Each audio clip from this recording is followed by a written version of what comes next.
Hello, this is the Fiction Nonfiction podcast from Literary Hub, where we believe that every issue in your Twitter feed or on the evening news has already been tackled somewhere in literature. I'm VP Ganeshananthan, also known as Sugi, author of the forthcoming novel Brotherless Night. And I'm Whitney Terrell, author of the novel The Good Lieutenant. And you want me to mention Tom, who's sitting here right next to me? I think it's like such a good, I was just going to treat it like Zoom bombing. For our guests who are watching this on Zoom, there's another guy. We normally have three different guests in different places and we record the intro separately, but now Tom happens to be in Lyon, where I am right now, where my wife is teaching in a study abroad program. And so we're doing this podcast together from my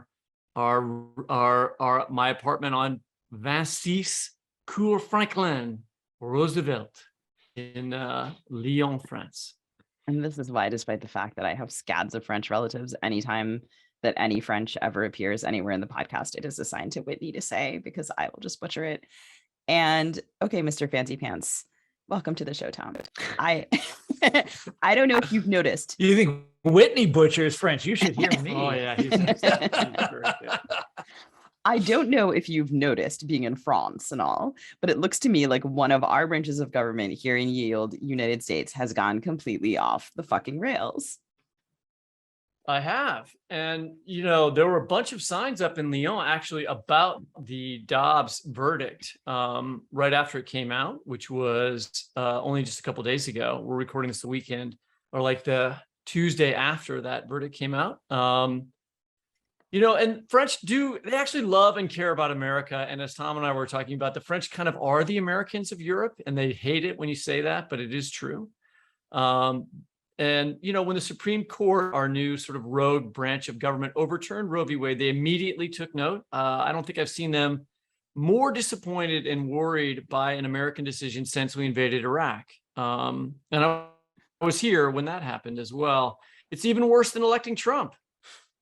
I mean, overturning Roe is just a terrible decision, but it's even more troubling that the court seems to be acting in a radical and lawless way. Like, the legitimacy of the court is, I think, really what we're starting to talk about, or what we should have been talking about all along, too. The Dobbs verdict shows that the justices themselves misrepresented their positions to members of Congress and to the American public during their confirmation hearings. Like, you can see reporting about this all over the place, the people reminding us what they said. They don't value precedent. They've also severely curtailed New York's ability to regulate guns using logic that seems to contradict the logic they used in the Roe case. So let's just go ahead and cherry pick from logic. That's how it works.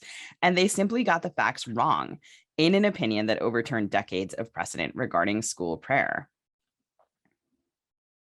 And you have a Justice, Clarence Thomas, who is now claiming that the logic of the Dobbs decision should be used to examine and possibly overturn past cases protecting Americans' rights to access contraception, to have the right to gay marriage, and to have sex with whoever they want. And do you know who I blame for this?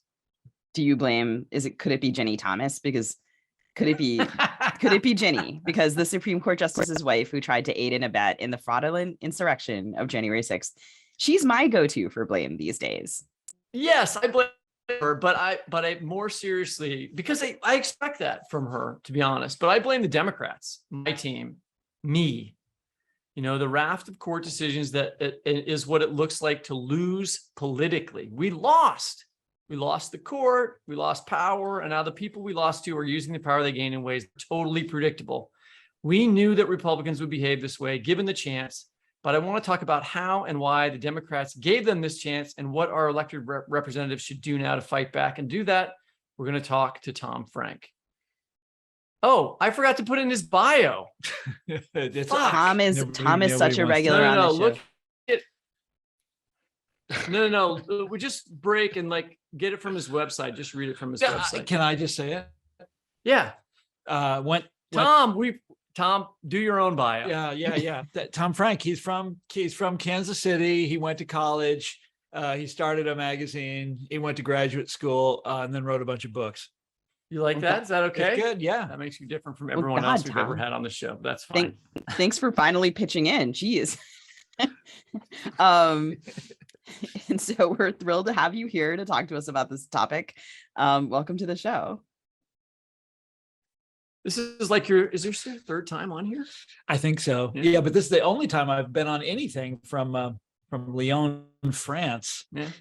So I'm an old hand at it now. It's just like our third episode that we've done since I've been here. All right. So the Democrats control the presidency and both houses of Congress. And just in the past couple of weeks, the country's entire legal framework has shifted to the right in an extreme manner. And there seems to be nothing that Democrats can do about it, or nothing that the Democratic leadership at least can do about it, other than read a poem, as Nancy Pelosi recently did on the floor of the House, and then asked for more donations.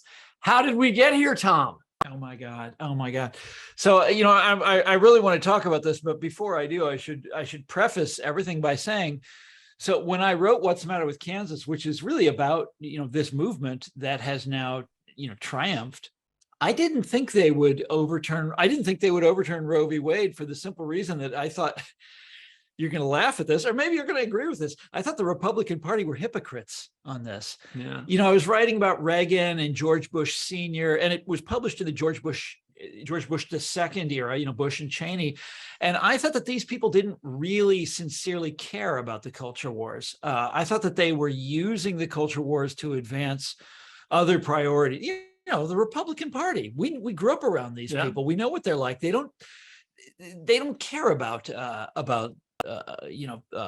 Roe v. Wade or school prayer or any of the rest of it. What they care about is cutting taxes. Yeah, the country Republicans yes, that we grew up around. Well, those people, I mean, they're out of power. I know something happened to them. They, a lot of them became Democrats, and this other, and like the modern, the Republican Party was overtaken by a man who I regard as like the greatest hypocrite of all time, a kind of modern Caligula, right? Donald Trump, and this is the guy that gets it done. It's just like it's crazy. It is. There are, this is a literary podcast, so I can say this. There are so many layers of irony here. I mean, you need a Nabokov to do justice for this shit.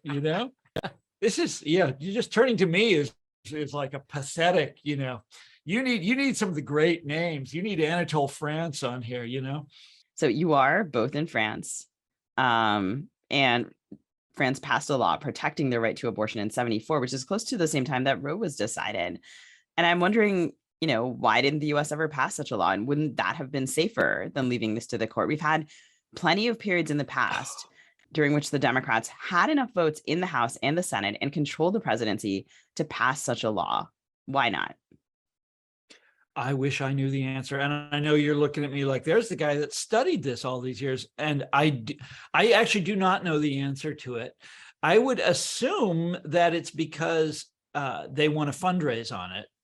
But that's such a cynical take on this. They also you take, for example, Barack Obama, who was elected president, promised to do something about this, and actually had the really large majorities in Congress. But it was probably a low priority because you had Roe v. Wade, and Roe v. Wade was it was settled. It was regarded as settled law. I mean, as we're now going to find out why, by the way. We're just embarking on a great national mission of discovery to find out what happens when you take something that's really fundamental to how you understand the country and you yank it loose and throw it away, because they basically said you don't have a right to privacy.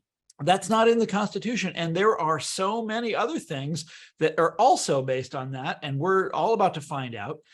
I think, but I think it's political fear. There's look, you think about times when people thought, hey, look, we can rely on the court to take care of this for us, so we don't have to cast a hard vote that might mean that we don't get elected next time. Yeah. Right. But that's been going on since the 70s, right? Because there are many, many other times. It could have happened during the Clinton presidency. We could. And remember, up until fairly recently, the Democratic Party had an anti-abortion wing. In fact, one of the members of that was Joe Biden. I forgot about that. Yeah. And so it wasn't as easy as we think, but Obama could certainly have done it. And they could, I say the Obama people are not talking about that a lot. Yeah, no, and then there's other like there's also tactical mistakes that were made along the way. I mean, many of them. For example, losing election of 2016, not campaigning in Wisconsin. But we've all been over all that. We all know that. The thing is that they could act now. I mean, it's an emergency now, and they could act now, and they could, I know they have to overturn the filibuster to do this, to get any kind of law like that passed. But if this is the issue where you need to do that. I mean, this is it. This is all hands on deck. This is the emergency that they've been warning about ever since I was a kid. Here it is. Let's do something, Democrats. So this is the moment where they have to call on all their resources and all their inventiveness and all their creativity. And the really sad thing is, guys, is I don't see anything yet now, but I want to give them time. I think that they will. Okay, I don't want to be the most optimistic guy on this podcast. Hey, that'll be fine. But I think that they will. I think that you'll see. I mean, the Republicans just handed the Democrats an enormous issue. In some ways, we're. I'm sorry. Tell me when I need to shut up. By the way. Do I need to shut up now? No. I'll interrupt you when that happens. Whitney and I were talking about this yesterday, and not only did they call the Democrats bluff here. The Democrats have been talking about this is their central issue. They've been talking about that for a very long time, and now it's like, well, let's see you do something about it. Let's see you, mobilize the army and get moving. But it's also the Republicans have basically their bluff has been called too. I mean, all these years. So this is what I wrote about in What's the Matter with Kansas. You had this little dance that the Republicans would do where they would play footsie with the anti-abortion people, but they would never actually give them power. And Reagan was the master of this.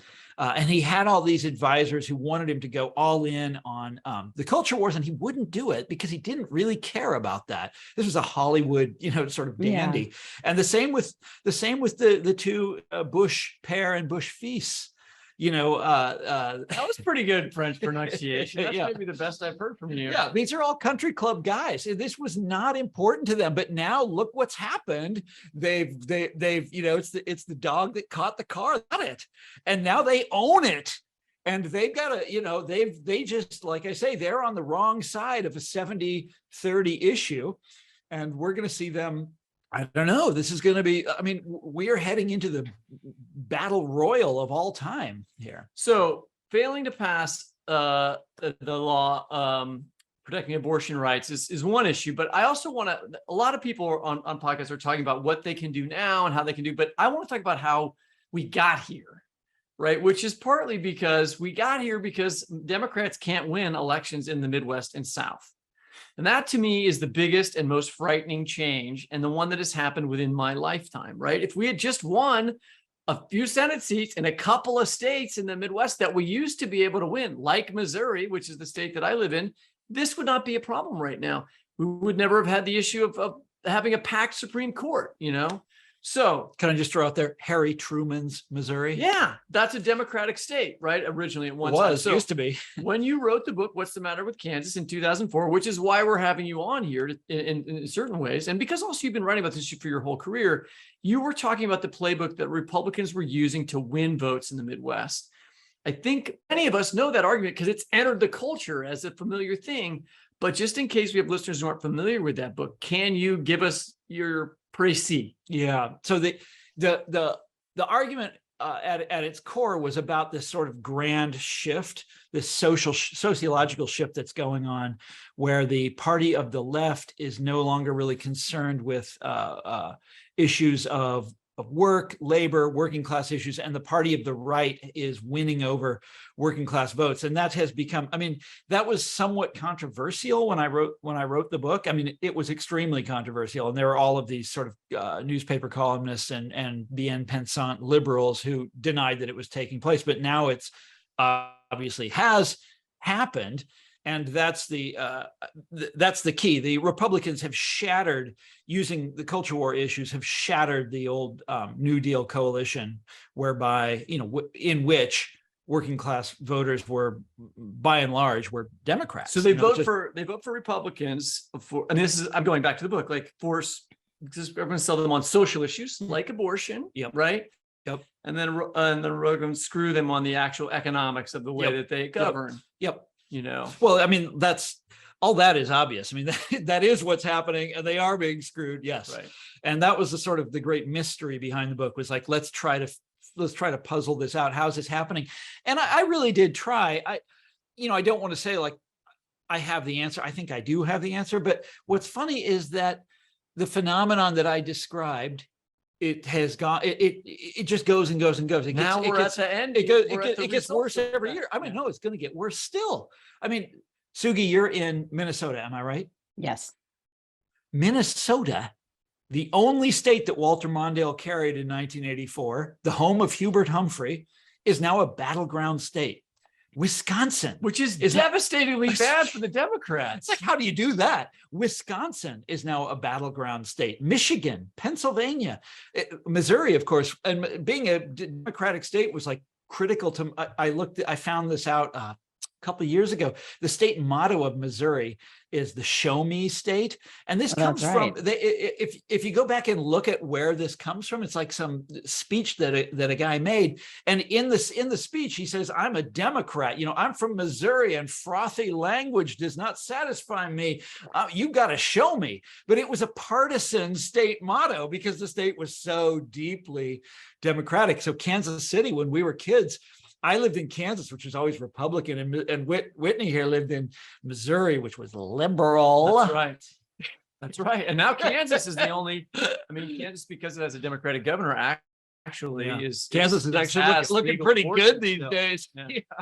So in 2004, when your book came out, and even still in 2008, when Obama first ran for president, Missouri was considered a bellwether state. And that meant it usually voted for whoever won the presidency, whether they were a Democrat or a Republican. And Missouri had a Democratic governor, Jay Nixon, as recently as 2016. And now Missouri is just a red state. Is that? Yes. That's wild. That is, yeah. And wait, the most outrageous example, Missouri is a good one, but the most outrageous example is West Virginia. This was, I know a guy who is a politician in that state. Yes, completely pissing me off right now. Who said a lot of really helpful shit after Roe had been overturned. Like, oh, I am disappointed. I'm fucking disappointed as well. Oh, Brett Kavanaugh lied to me. Oh, no. Oh my God. Oh my God. Fuck that guy. I know. Anyhow, but West Virginia was, when we were kids, was not only Democratic, it was like outrageously Democratic. I remember this. This is one of the states that Carter carried. Dukakis carried it. It was, it was very heavily unionized, very, very working class place. And just here in the last 15 years, it flipped. Slowly at first, and then suddenly, and now when you talk to, usually I'm not in France. Usually I live in Washington D.C., and which is not okay. I was going to make a joke, and that didn't work. But when you talk to people about this in Washington D.C., they act as though West Virginia being a Republican state, that's just normal. I know there's nothing you can do about that. I mean, that's just what those people are like. There's nothing. I grew up in a guy who could win. No, I grew up in Maryland. I grew up in Maryland, and that's horseshit. Like, you and I know it's horseshit, right? Because it's so Sugi, I'm going to blow your mind here. I used to study history, and when this is this is how I evaluate things. I say, well, was it always this way? And I know this is a really, really critical thing to say. It's a really imaginative way of taking on an idea to say, was it always this way? But you know what? It's a really funny thing when you look at it. It wasn't always this way. And then the next question is, well, why not? Well, I want to talk what about happened? That's what we're doing this podcast to try to figure out. So, I mean, I feel like I've had conversations with people from both coasts recently.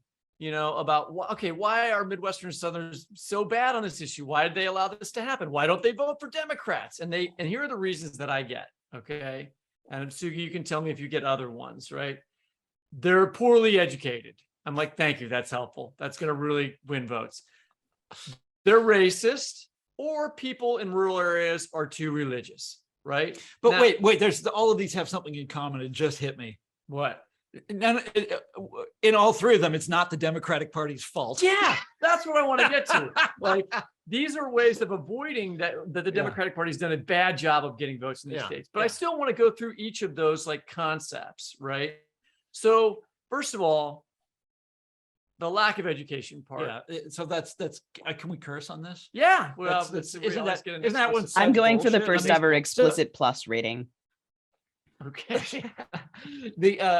But that's the huge like class divide now, is people with a college degree versus people. What they really mean is they weren't educated in an Ivy League school or a really great school like I went to. You know what we need to do is we need to open. We need to open County Community College. I know, but we need to open Princeton's in every state. You know, Princeton should branch out and like make it free. You know, and all this stuff, and like really water down the value of a Princeton diploma. But at the same time, then the Democratic Party would start winning again if this theory. Okay, so that theory is horseshit. There was a time when Democrats easily won the votes of people who hadn't graduated from high school. That was it was easy. Okay, next. It might really help just to say to talk to them and if give them an issue that they care maybe about. Have some people involved in the Democratic Party and leadership who didn't go to Ivy League schools and who did go to schools at places like Minnesota or Michigan or Missouri. Anyway, all right, Sugi, do you want to? You and I have talked a lot about the race issue in the Midwest and the way that people think of the Midwest monolithically, you know, as not being diverse. Do you want to talk about that one a little bit? Yeah, I mean, I think certainly like here in Minnesota and like in the Twin Cities, there's also this sort of like rhetoric about, you know, who lives in rural spaces, like the notion that those are, you know, uniformly white or that they're homogenous in some way, which I think we've talked about, as you say, we've talked a lot about on this show. That just seems like it's not true. And you know, if we use Tom's test, has this always been true? Like you can go pretty far back and find people of color in rural spaces. That's not news. And so like that too strikes me as an excuse. Can I throw in there something? Please. Oh, sorry, I should let you finish first. No, please. You can also find lots of politicians who are very liberal on exactly this issue coming from those places. That's not unusual. You think about who are the three Democrats who did the most on civil rights. It's Harry Truman, it's Hubert Humphrey, and it's Lyndon Johnson. All of them are from these places. Yeah. Right. There's also like a strong social justice culture, right? Like, and that's in part coming from like the culture of like European heritage that is actually specifically like it's very Scandinavian actually. Like that's actually an influence you can interestingly see in the social justice organizations that are here, like I don't know, like human rights advocates or the Center for Victims of Torture. Like these are all things that flourish here. Like we have the largest like we have such a huge refugee population. We have like these huge populations of immigrants. And that has been true for like a pretty long time. And so I think like, again, you know, this is not Democrats' fault. And like, I'm also curious, I've been reading maybe just the past 2 days, these stories about how maybe one was in the Washington Post about something like 1 million voters across the country or maybe more have switched their registration from like the sort of swing suburban voters have been switching their registration from being Democrats to being Republicans. And so there are people sort of like coming up with different analyses for why that is. The articles that I have read, I have not found like super convincing or thoughtful. And I'm curious about what you think about that, because I feel like that is actually a thing that might be happening here. I like read this article and I was like, just, I don't know, I feel like walking around like my neighborhood or going just a little bit past the Twin Cities to the burbs and being like, what are you guys thinking? Why would you be doing that? And then there's like, right, there's some people who are switching their registrations to throw Republican primaries off in some way or to like vote for more moderate, like to try for like strategic reasons. Or that's one I'm theory. always confused. I haven't heard those stories, so that's a new one. But I've never met anybody who was actually doing that, you know. Exactly. And I don't know, but then I also think like that doesn't account for, and these articles are not saying that it does, like it doesn't account for all of that switching.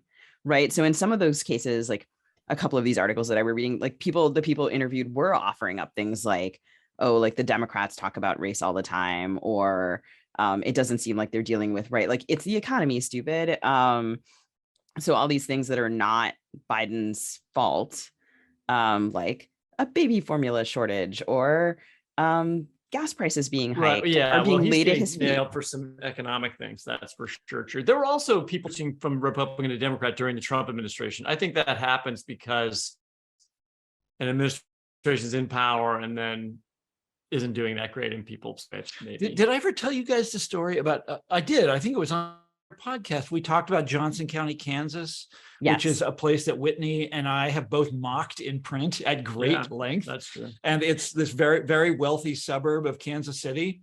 And it has been Republican since forever. When I was a kid, Republicans controlled all the offices. Their entire delegation of the state legislature was Republican. And if you looked up the history, they had voted for the Republican candidate for president every time going back to 1916. And they just flipped for Biden. They went for Biden. So this is a landmark thing, but this is happening in the sort of wealthy and suburbs. the woman who's the congressional representative from Johnson County, Sharice Davis, who's a woman That's right. of color and very good politician. All right. So the last reason that go ahead. Sorry, I want to ask, but so this is what these articles are saying, that these suburban voters who helped Biden to win are leaving him. Ooh. And well, that would be bad for him because the Democrats are counting on the suburbs. Yeah, they certainly are. And if the R's nominate Trump again, then that's not going to be a problem. He's driving those people away. I wonder what you guys. Well, let's not talk about Trump. We're gonna. Well, okay. The last thing is people won't vote for in the Midwest and South for Democrats because they're religious and because the people there are too religious and Democrats are not religious enough. What do you think about that? I personally don't think that's true. I think that Democrats have won. Clinton was, believe it or not, won religious votes. I think Obama, did a good job with that. I don't know why that would be an issue at this point. The only thing I can think of is what saying someone's too religious is sort of like code word for they're too friendly to LGBTQIA rights, right? But we also see the polling on that nationally, and even in rural areas, I think that people are not really jonesing for the end of Obergefell and end of gay marriage. I think that's a social issue that the Republicans are driving, but that isn't a national issue in the. Yeah, I think there's so much confusion around this. Yes, people are. A lot of Americans are very religious. That should not surprise anyone. And their religions are, as we all know, and Kansas City, my God, it's if you were a sociologist of religion, it's the most wonderful place to study. I don't know about the Twin Cities, but it's probably also pretty damn good, good place to observe this sort of thing in action. And a lot of people are, how do you want to put this? They don't know how to deal with a form of liberalism that is always couched in highly academic language. Okay. And the principles of liberalism work with Christianity. Yeah, of course. That's where it comes from. If they could use the language of Christianity to talk about liberalism, it's totally possible. Exactly. Well, take care of the poor. Yeah. Give money away to people. If you have too much money, that's it's easier for. That's the grounding of the welfare state is in that species of Christianity. Anyhow, it's easier. What is it? Does it fit a camel through the eye of a needle than it is for a rich man to get into heaven? I mean, that's a proverb. I don't know if the Supreme Court just deleted that. I don't know if you know they excised that. That got redacted out. Okay. So, all right, Sugi, you're up. So Tom, we were hoping you would read a passage from the last page of What's the Matter with Kansas, because that's got a prediction. And you are very fortunate because I actually have it on my laptop, which I brought with me to Lyon for exactly this reason. So this is the very last chapter of the book, and it's after I've described all of these culture wars and how they manifest on the ground, what they look like, what the people who are partisans of these things, how they think, how they talk about the world. They're very angry, they're very bitter, one of the things that would always come up when I was doing this research is my liberal friends would say, yeah, they've gone too far there. They've gone too far and it's got to tip back the other way. This sort of pendulum theory of politics, which somehow the pendulum never pendules. You know what I mean? It never goes back the other way. We're still waiting for it. So this is my way of dealing with this. I say, maybe Kansas, instead of being a laughingstock, is actually in the vanguard.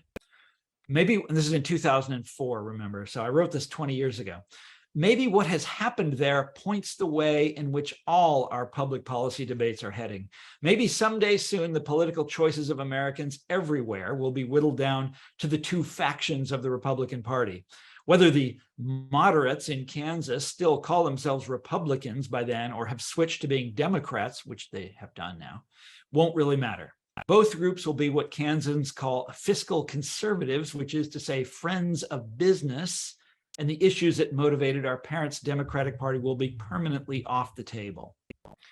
Sociologists often warn against letting the nation's distribution of wealth become too polarized, as it clearly has in the last few decades. Societies that turn their backs on equality, the professors insist, inevitably meet with a terrible comeuppance. But those sociologists were thinking of an old world in which class anger was a phenomenon of the left. They weren't reckoning with Kansas, with the world we are becoming. Here's where it gets good. Behold the political alignment that Kansas is pioneering for us all. The corporate world, for reasons having a great deal to do with its corporateness, blankets the nation and the world with a cultural style designed to offend and to pretend subvert. Sassy teens in Skechers flout the man.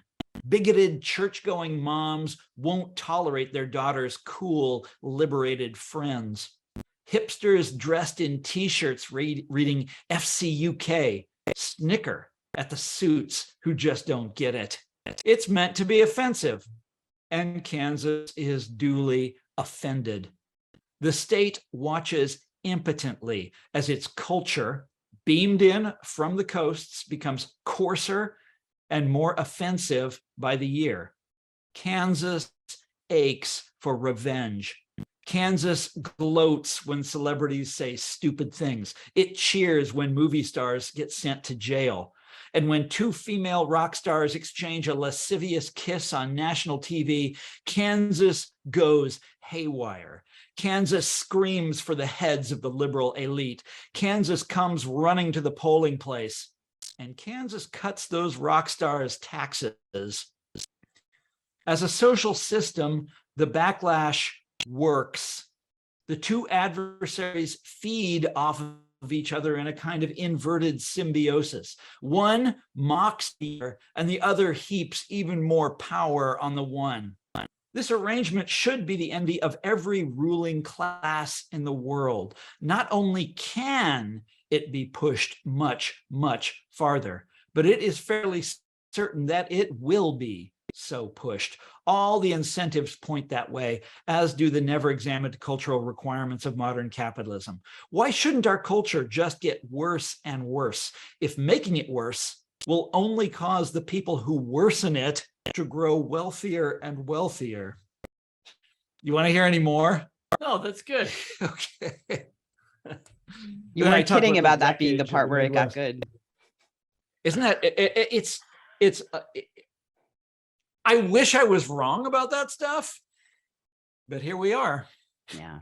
Well, okay. So the Dobbs decision and the gun rights decision, and possibly the forthcoming EPA decision, which may come out before we even get this podcast published, has taught me three things. One, we shouldn't have relied on the court to protect crucial rights like abortion. We have done that for a long time instead of using electoral politics. Two, Democrats need to win more Senate seats and more House seats so they can pass laws protecting these rights, laws, not court decisions.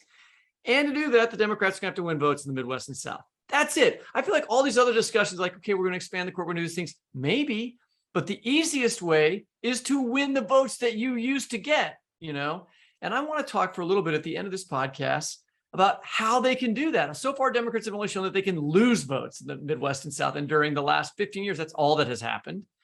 What could they be talking about in terms of politics and policies that will win votes here? You want me to go? You're the guest. It's definitely not me. Okay. It's definitely not me. Well, short answer, the short answer is they might just have that might have just been handed to them. The Republicans have really stepped in it this time. This is it's like I say, it's a 70-30 issue. This is going to mobilize voters all over the country. This is a movement. The abortion rights groups are extremely well funded, and there are still enough brilliant minds on the Democratic side that they could rise to the occasion. That's the short answer. The short answer is that's already true, but we did get here by not winning. Right, by not. Like we still, there are still some things that we must be doing wrong. Yeah. Right. Well, I would assume for you, it's like, okay, for me, it's like, could you maybe talk about foreign policy every once in a while? Oh, no shit. We're sorry. Could you care about the economic futures of small towns? Yeah. So that's what Whitney said. That's what with Kansas was all about. It's like these people are, they're watching their way of life, like their economic way of life, the material way of life be destroyed. And the Democrats go to them and say, look, that's just ability. That is the hand of God. God wrote NAFTA. God wrote PNTR China. This is globalization, and there's nothing you can do about that. But it's a funny thing. It turns out, if you think about it, there are all kinds of things you can do. And just brushing these people off and telling them that their concerns are outmoded, or that they don't understand the complexity. It's just stupid. Their way of life is being destroyed. It's the easiest. We're all from the Midwest. It's the easiest thing to see in the world. Where Whitney and I live, Kansas and Missouri, you go into any small town and you can see it. I'm sure Minnesota is getting that way. But here's the freaky thing. Before I came here to Lyon, I spent about a week and a half in Provence, okay? Very rural part of France. And every day I would get up in the morning and I would walk down to the village. And this is a village, it's very, very small. It's from the Middle Ages, very beautiful, very scenic. And it had, that's right, it had its own bakery. It had its own, a butcher shop. It had a person that sold cheese. None of them have been put out of business by the local Walmart. And people there were telling me, no, it's not as healthy as it used to be, but I'll be damned. This is a tiny, tiny town, and it still has all of these businesses in it. And it has a certain amount of vitality. All I'm saying here is it can be done. The French have done all of these things to preserve the culture in agriculture, because they like their food. They care about their food. They care about what they eat. They care about how people in small towns live.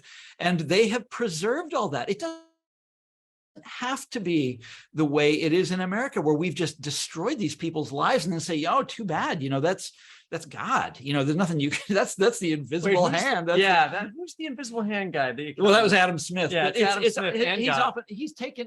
His name is taken in vain. All right. Sorry. Yeah. But Suki, I want to ask you, because Minnesota is late to this process of becoming a red state, right? And I sort of feel like one of the reasons is that actually small town life in Minnesota has been relatively supported. And like maybe that deterioration of small town life and like the possibility of living in the countryside, and also education spending, which Minnesota has been serious about, is only now just starting to set in for your state in a way that it already did in Missouri. Yeah, I mean, I can't say that I like have spent a ton of time in like rural spaces in Minnesota. I've spent some time, sort of. But I think like, to just give you one example, like I remember moving here and talking to one of my former neighbors, who's an elected official here, was like kind of giving me the history of progressive and like democratic politics here in the state of Minnesota. And she kept referring to the DFL. And I was like, I do not know that acronym. Please explain this to me. The DFL is the Minnesota Democratic Farmer Labor Party. Yeah, that's populism. That's it. That's the great tradition of the Midwest, great Midwestern radical tradition, still alive and well in Minnesota. Right. And it's like deeply entwined with, right, like it's in the language. And so like, here I was, this outsider, like I don't speak this, like, tell me how the Democrats do things here. And she was like, oh yeah, it's been like this for a really long time. And, these are the roots of the Democratic Party here. And so like farmer and labor, it's like right in the main name of the party. And I think like if we have held on to votes here, I think that probably like that history and those roots must have a lot to do with it. And sort of beyond that, there's like a lot of writers who are interested, I think, in exploring like both like the changing demographics of the cities, but also beyond that. And I'm looking forward to kind of seeing, I think, that we're going to see some writing coming out of those spaces that will also help to contextualize it. But I would say, like, the DFL dominated politics here for so long, like to such like the person who was explaining this to me was like, the Republicans are nowhere. And I was like, that's great. I love this. I'm so happy to have moved here. What a sensible approach. I don't see this anywhere else. I just don't hear that from the Democrats on a national level. I No. just don't. Yeah. And by the way, I just want to say quickly, I'm sure that there'll be people who will be like, hey, there's two people in France talking to us about Midwestern lives. So hearty fuck you to those people who say that. My grandfather fought here in the First World War, and this is a useful country for thinking about, like differences and different ways that America can do things differently. And I do think that the rural, like France has its own political issues. We're going to do a podcast on that later, but rural France is really kind of amazing in comparison to America. It's a way of doing it different. Like rural America is in an absolute state of desolation right now. And the Democrats need to be speaking to it. And I don't hear them doing it. That's one thing that I think they could do. What are other things? Are there any other ideas? Come on, stop it. Tom, Yeah, fix America. There's a million things that they could and should be doing, but look, give me a couple. Come on, let's hear it. I want specific ideas. Well, look, I liked a lot of the things that Biden set out to do. The sort of massive infrastructure spending. Yes. A lot of the things he was going to do. Those are great ideas. You just have to look back to the Democrats' successes in the past. One thing they could do What about making broadband work in small towns? Of course, that's important. Doesn't work at all. You want to make education affordable. That's very high on everybody's list. Look, right now we're in deep problems because the price of gasoline, because inflation in other prices is this is really going to hurt Joe Biden. But if you talk about the long term, what the Democrats have to do, we all know what they are. You have to stop sneering at people. Of course, you have to make education more affordable in this country, so you don't have this incredible problem of a generation that is being buried under student debt. Okay, which is like really alarming. You have to bring manufacturing back into America. You have to make small towns viable again. And when you talk to Democrats, it's like, oh, there's nothing you can do about that. It's like, yes, actually there is. It's not hard to figure out how you do that. Yeah, you can do it. The short answer is you start enforcing antitrust again. I mean, Walmart should not be allowed to. When I was writing What's the Matter with Kansas, you put a Walmart in a certain place and they put everybody out of business for a certain radius, and it's something like 40 miles. That's the thing. I was taking pictures of my block in this town of Lyon right now. There are all these little tiny stores. There's a store that sells socks. There's a store that sells knives. There's a store that sells keys. It sells keys, right? But those are stores that are employing people that are doing things that aren't put out of business by some giant box store. Yep. Yeah. And like I say, France has a lot of problems, but you can look at the other democracies and see that there are different ways of approaching these things. Look, the Biden, I don't want to be too negative about Joe Biden because he's appointed a lot of really good people, really smart people.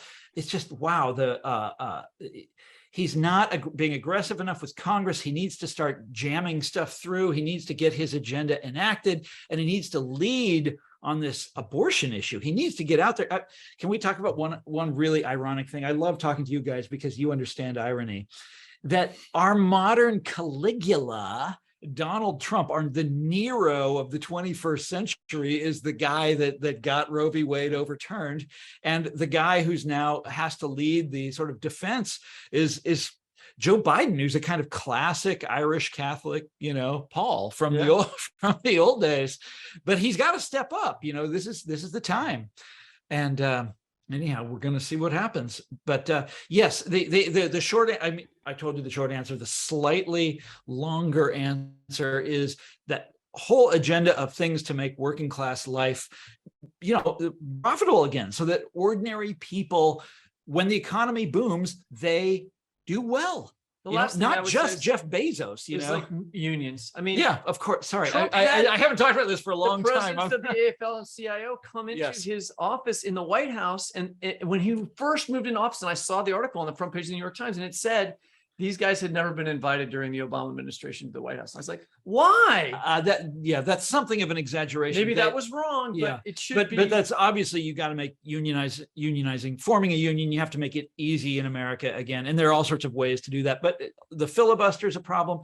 Here's the thing, though: with a little creativity, with a little intelligence, and a little boldness, Biden could act on everything I just described, and make himself a beloved figure. Where, as Obama could have done. We're going to see. I would only also add that this is an incremental process. Yes, Biden can do these things, but the Democratic Party needs to try to win 3% more votes in Mississippi and Missouri and Iowa than they did last time. And then the next time win 6% more votes. They have to actually spend money on races in Missouri and Iowa, even where they're going to lose, because they realize they can't just give up on states. Yep. I was just in rural Kentucky, and they talked about this all the time. These are seats that Democrats used to hold. These are seats that are winnable. You look at people's problems, but the National Democratic Party is in the grip of the ideology that you described at the start of this program. And the National Democratic Party just does not care and will not spend the money. Just don't care. I have one last thing, Sugi. Do you have anything you want to add in here? Because Tom and I are just going off. I apologize. Yeah, it's my fault. I'm so sorry. Sugi, No. we have great news about you that we're going to say at the very end here. I already said at the beginning of the last podcast, but the last thing that I wanted to point out is can we just possibly conceivably put people from the South and Midwest in positions of power in the leadership of the Democratic Party? Could it not be? I'm sorry. It's a not woman possible. from San Francisco and a man from New York? Could it not be that? Could it not be that? Nobody in Missouri likes Nancy Pelosi or Chuck Schumer. They don't give a fuck about those people. They know that Nancy Pelosi and Chuck Schumer don't give a fuck about them. How are we ever going to win votes with those people running the party? It's not an accident that Obama had parents from Kansas. It really fucking helped him. You were exactly right. And he was and he was also a state politician in Illinois. Yeah, he knew about farm issues, and he was able to talk to. This is the last. I mean, nobody remembers this. He beat Hillary Clinton in Iowa using this in 2008, using this top secret strategy of going around and talking to farmers, and because he knew their issues.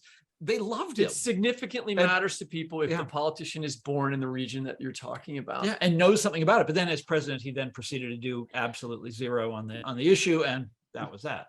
Well, Whit, you've been hammering Tom for specifics, so I'm going to do the same to you. If you are going to appoint these Midwestern Southern folks to positions of power, you're essentially asking who is the Mondale Humphrey of the day. Who are you? Who do you want to see up there? Who do you want to see? I think Emmanuel Cleaver, who's my representative from Kansas City. That's interesting. Who's a really great black politician who was the first black mayor of Kansas City, who should have power. And he is, I don't know why he doesn't have it, but I'm sure he'd like to have it. And I'm sure he's not in control of whether he gets it or not. And the presidential candidate should be Sherrod Brown of Ohio, who is really good on all the issues we just described. And it totally relates to ordinary people. He's a great, great man. So every time I read an article about Sherrod Brown, or really anything about Sherrod Brown, I'm always like, I like that dude. Didn't he say that he didn't want to?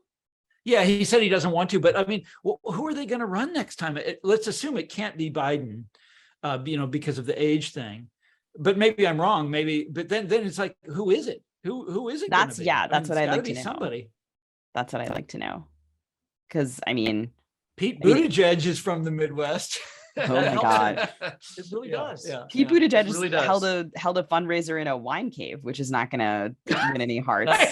That doesn't. I know.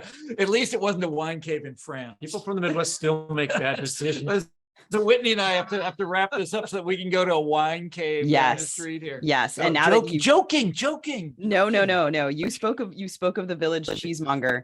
And I must say, that whole anecdote, I was like, this is about farm policy. It's also making me very hungry. So we must wrap up this delightful, I have to tell you, viewers, if you have not tuned into our YouTube channel, please do, so that you can watch Tom and Whitney be like the Waldorf and Statler of political rants, because it's glorious.